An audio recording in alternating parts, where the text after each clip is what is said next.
Business जो है literally ये जो टर्म है ये आई बीजी से। बीजी का मतलब आप सभी जानते हैं व्यस्त रहना, ठीक ना। यानी कि it is a state of being busy, व्यस्त रहना। किसमें व्यस्त रहना? अब इसका आंसर यदि आप दे दो तो बिजनेस का कंसेप्ट आपको क्लियर हो जाए। ठीक है, मैं बताता हूं। Purchase, sale, production, exchange,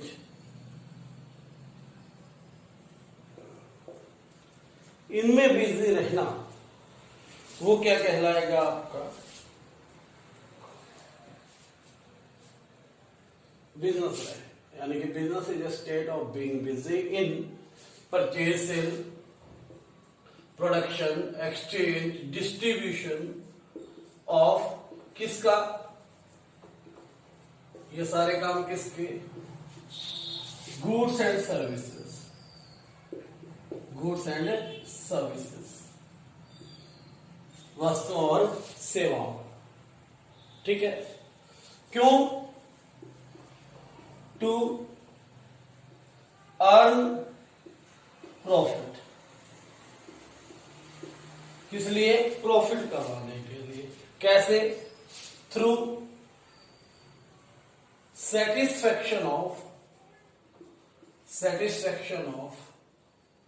human wants. ठीक है, समझ में आई बात? तो देखिए, बिजनेस क्या है? बिजनेस एक ऐसी स्टेट इंसान की जहां वो बिजी रहता है। किसमें? Purchase, sale, production, exchange, distribution of goods and services. इसके साथ एक वर्ड और लगा लो, on regular basis. On regular basis. किसके आधार पर? रेगुलर बेसिस के आधार पर, ताकि वो क्या कर सके? अपना प्रॉफिट कमा सके। किसके द्वारा? ह्यूमन वांट्स को सेटिस्फाई करने के लिए। ठीक है, ये क्या है? आपके बिजनेस कंसेप्ट को मैंने तोड़ के बिल्कुल अलग अलग आपको समझा दी। तो अगर डेफिनेशन आप दो तो बिजनेस की डेफिनेशन क्या बन जाएगी? Business is a state of being busy in production, purchase, sale, exchange and distribution of goods and services on regular basis to earn profit through satisfaction of human wants. Simple. सारों को add कर दो, ये क्या आ जाएगा? आपका business आ जाएगा। इस डेफिनेशन को ऊपर लिख देता हूं मैं आपके लिए। ठीक है, और अपने मैंने कहा है आपको कि अपनी कॉपी साथ में रखा करो जरूर। जो भी चीज आपको लगता है नोट करने योग्य है वो आप तुरंत क्या करें? नोट कर ले। डेफिनेशन को मैं यहां पर लिख देता हूं। Business is a state of being busy, ठीक है, in production, distribution,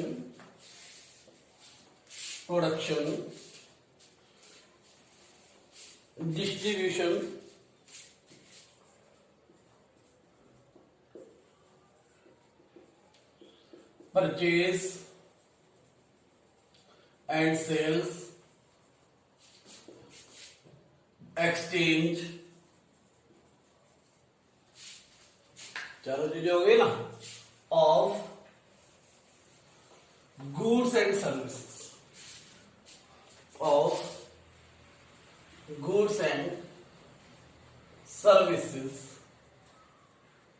on regular basis through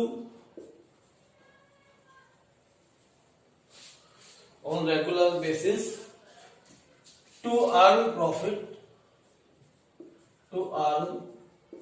profit through satisfaction of human wants, human wants. ये सारे पॉइंट्स को मैंने क्या कर दिया, इकट्ठा कर दिया। ठीक है, आइए अब इसको अपने प्रैक्टिकल लाइफ में जो हम बिजनेस देखते हैं उसको देखते हैं, क्या ये डेफिनेशन सही बता रही है आपको या नहीं। एज्यूम करें कोई भी दुकान जो आपके आसपास, ठीक है, कर ली होगी आपने। अब देखिए उस दुकान का जो ओनर वो हमेशा क्या रहता है, बिजी रहता है। जब भी आप दुकान में जाओगे कुछ ना कुछ करने में बिजी रहे। लगा किसमें वो, या तो वो कुछ प्रोड्यूस करता होगा या किसी चीज का डिस्ट्रीब्यूशन करता होगा, क्या करता होगा, परचेज या सेल करता होगा, एक्सचेंज करता, या ये चारों चीजें करता होगा, या इनमें से कुछ चीजें करता होगा। ऑफ गुड्स एंड सर्विसेज, या तो कोई वस्तु बेच रहा है या वो कोई सर्विस दे रहा है। जैसे नाई है वो आपको सर्विस दे रहा है।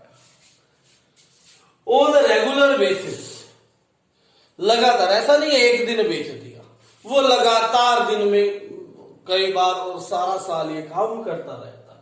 क्यों करता है वो, क्योंकि उसने अपनी आजीविका, अपना प्रॉफिट यहां से कमाना है, ताकि किसके द्वारा, लोगों की आवश्यकताओं को, ह्यूमन वांट्स को सेटिस्फाई करके। क्योंकि ह्यूमन वांट्स सेटिस्फाई होंगे तभी तो वो पैसे देंगे ना, वरना नहीं देंगे। तो उस दुकान से आप थोड़ा सा सेट करके अपने डेफिनेशन को देखेंगे तो आपको लगेगा हाँ ये बिल्कुल हमने उसी दुकान की शब्दों में पिरो दिया। ठीक है ना, तो ये डेफिनेशन आपने याद कर लेनी है। अगला इसी में कैरेक्टरिस्टिक्स ऑफ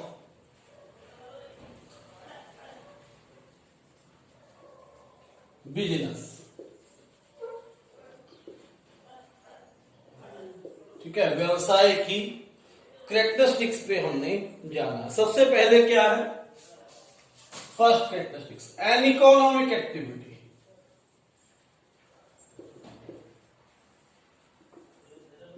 हमने, याद होगा आपको पिछली ही वीडियो में, कुछ वीडियो पीछे जब गए थे, ह्यूमन एक्टिविटीज पढ़ी थी। एक थी इकोनॉमिक एक्टिविटी, दूसरी थी non economic activity. Economic activity क्या थी, जो व्यक्ति आजीविका कमाने के लिए, अपनी लिवलीहुड कमाने के लिए जो काम करता है वो क्या है, इकोनॉमिक एक्टिविटी। बिजनेस कोई भी व्यक्ति करता है किस लिए, अपनी आजीविका कमाने के लिए, लिवलीहुड कमाने के लिए, पैसे कमाने के लिए, प्रॉफिट अर्न करने के लिए। तो इसलिए ये क्या हो गई, आपकी इकोनॉमिक एक्टिविटी हो गई। ठीक है बात, इसका प्राइमरी ऑब्जेक्टिव क्योंकि क्या हो गया, मनी कमाना, लिवलीहुड कमाना, इसीलिए क्या है ये इकोनॉमिक एक्टिविटी। ठीक है बात। उसके बाद दूसरा पॉइंट इसमें लिख सकते हैं, it is related with production, procurement, purchase, cell,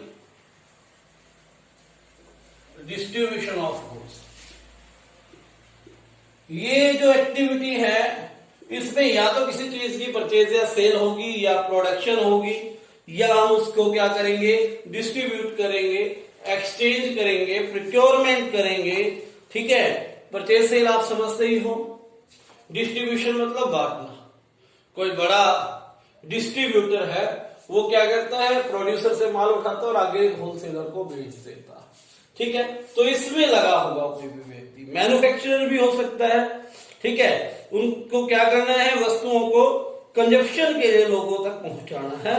तो इसलिए हम क्या कर सकते हैं, बिजनेस मैन्युफैक्चरिंग फर्म भी हो सकती है, या फिर वो क्या हो सकती है, ट्रेडिंग फर्म। ठीक है, मैन्युफैक्चरिंग कौन सी है, जो प्रोडक्शन कर रही है वो मैन्युफैक्चरिंग है, और ट्रेडिंग कौन सी है, जो एक स्थान से खरीदती है दूसरे स्थान पर बेच देती है।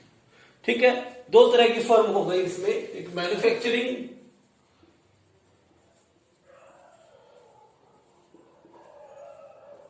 और एक ट्रेडिंग। ट्रेडिंग मतलब जो एक स्थान से लेती है और दूसरे स्थान पर बेच देती है, थोड़ा सा प्रॉफिट उसमें ऐड करके। मैन्युफैक्चरिंग क्या है, कोई वस्तु बनाती है और बनाने के बाद उसको क्या करती है, सेल करती है। ठीक है बात। उसके बाद थर्ड, सेल और exchange of goods and services for satisfaction of human wants, human wants को सेटिस्फाई करने के लिए, कोई किसी को भी ऐसे थोड़ी ना बेच देंगे जिसको आवश्यकता ही नहीं, जिसको जरूरत है उस चीज की वही आपकी दुकान पर आएगा और उसको आप फील करवाओगे कि ये आपकी जरूरत है ना। तो उसकी आवश्यकता को सेटिस्फाई करने के लिए कोई प्रोडक्ट, जैसे गर्मी लग रही है, गर्मी का सीजन, दुकान पे जाता कोई व्यक्ति, यार बड़ी गर्मी लगती है ना, मुझे कुछ दो ऐसा, वो कहेगा ये पंखा है, पंखा ले लीजिए आप, ठीक है, उसकी हवा चलाएगा, नहीं इससे काम नहीं चलेगा, ओके एसी ले लो भाई। जैसी आपकी आवश्यकता उसके अकॉर्डिंग क्या करेंगे आप, ह्यूमन वांट्स को सेटिस्फाई करने के लिए क्या होती है, ये बिजनेस किया जाता है। उसके बाद fourth, dealing in goods and services on regular basis, dealing in goods and services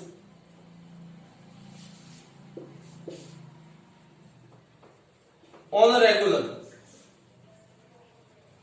क्या करना है, गुड्स एंड सर्विसेज को रोजाना का काम है, रेगुलर काम है आपका, एक दिन नहीं। ऐसा नहीं देखो पुरानी रद्दी हो गई, अखबारों की बेचा किसी ने बेची तो है ना, सेल तो हो गई, तो वो बिजनेस थोड़ी ना है, तो एक दिन बेच दी बात खत्म, वो आपका बिजनेस नहीं है। बिजनेस क्या है, तभी बिजनेस माना जाएगा यदि कोई व्यक्ति उसको रेगुलर बेसिस पे कर रहा है, उसका मेन फंक्शन यही, ठीक है। उसके बाद पांचवा पॉइंट इसमें लिखेंगे, प्रॉफिट अर्निंग मोटिव। मोटिव क्या है, प्रॉफिट अर्निंग। किस लिए कर रहा है ये सारे का सारा काम, प्रॉफिट अर्न करने के लिए। प्रॉफिट अर्न करेगा तभी बिजनेस ग्रो होगा, तभी उसके पर्सनल एक्सपेंसेस भी पूरे होंगे, तभी वो अपनी लिवलीहुड कमाएगा, वरना क्या करेगा, ठीक है ना। सारा का सारा काम का मेन मोटिव क्या है, प्रॉफिट अर्न करना, ठीक है। उसके बाद ये बहुत ही अच्छी चीज है, इसमें ये बड़े याद रखना, अनसर्टेनिटी। आप बिजनेस कर लो लेकिन सर्टेनिटी नहीं है किसकी, कि आप प्रॉफिट कमाओगे, रिटर्न की अनसर्टेनिटी नहीं है, सर्टेनिटी नहीं है, ठीक है। पक्का आपका प्रॉफिट होगा ये नहीं हो सकता। जहां पर प्रॉफिट है वहां पर लॉस होने के भी चांसेस होते हैं बिजनेस में, है ना। आपने देखा होगा बहुत बड़े बड़े बिजनेस डूब जाते हैं लॉसेस के कारण। तो जिस बिजनेस में लॉस नहीं है तो वो बिजनेस नहीं कह सकते, यानी कि अनसर्टेनिटी होनी चाहिए कि प्रॉफिट है तो लॉस भी है, ठीक है बात। उसके बाद element of risk, element of risk, risk element हमेशा बना रहता है लॉस होने का। जहां भी पॉसिबिलिटी ऑफ लॉस हो वहीं पर क्या हो जाता है, रिस्क एलिमेंट आ जाता है, ठीक है। तो बिजनेस में एलिमेंट ऑफ रिस्क भी क्या रहता है आपका, लगातार बना रहता है, ठीक है। ये आपने याद रखना है, ठीक है। हर बिजनेस में क्या होता है, जहां पर प्रॉफिट होता है वहां पर लॉस भी हो सकता है। लॉस किसी भी कारण हो सकता है, आग लगने से, स्ट्राइक से, थेफ्ट से, फैशन में चेंज आने से, टेस्ट बदल जाने से, डिमांड का कम ज्यादा हो जाने से, अचानक प्राइसेस बहुत कम हो जाने पर लॉस होने के भी चांसेस होते हैं। तो ये क्या है आपका एलिमेंट ऑफ रिस्क। आज की वीडियो में इतना ही। Concept of business and characteristics हमने करनी थी जो हमने पूरी कर ली है। Thank you. अगर आपने वीडियो देख ली है तो वीडियो को लाइक करो और इस चैनल को भी सब्सक्राइब करो। जितना ज्यादा शेयर हो सके उतना ज्यादा आप शेयर कर सकते हो। Thank you.